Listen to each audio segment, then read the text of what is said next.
Good morning, Amerika! Magandang gabi, Pilipinas! So, ayan nga, for tonight, at nag-outfit check ako dito. Ganda-gandahan, ganun.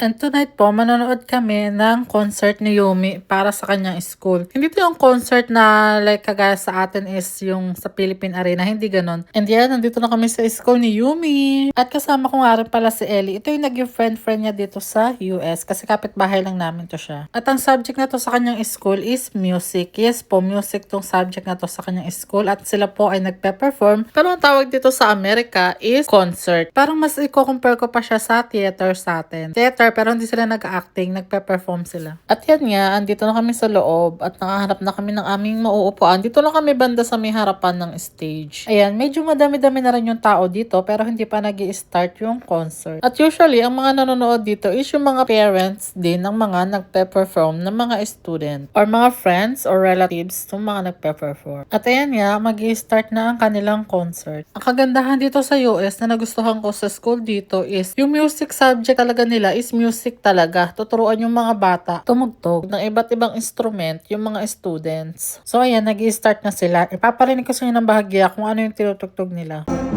Kung hinahanap nyo pala si Yumi, ayun si Yumi sa pinakahulihan. Kasi drum ang tinutugtog niya, kaya nandun siya sa may likod. Kasi itong mga nakaupo sa harapan, ang tinutugtog nila is flute and trumpet. Bigyan ko rin pala kayo ng trivia na si Yumi lang yung kaisa-isang pure Filipino na nag-aaral sa school na to. And as her mother, I'm so proud of her. Nakikita ko siya nagpe-perform sa ganyang stage dito sa Amerika. And ayan lahat yung mga nanood, o diba, ang dami. Ang daming nanonood dito actually. Punong-puno yung pinagpe-performan nila. So yan lang for tonight. Uwian na. Bye!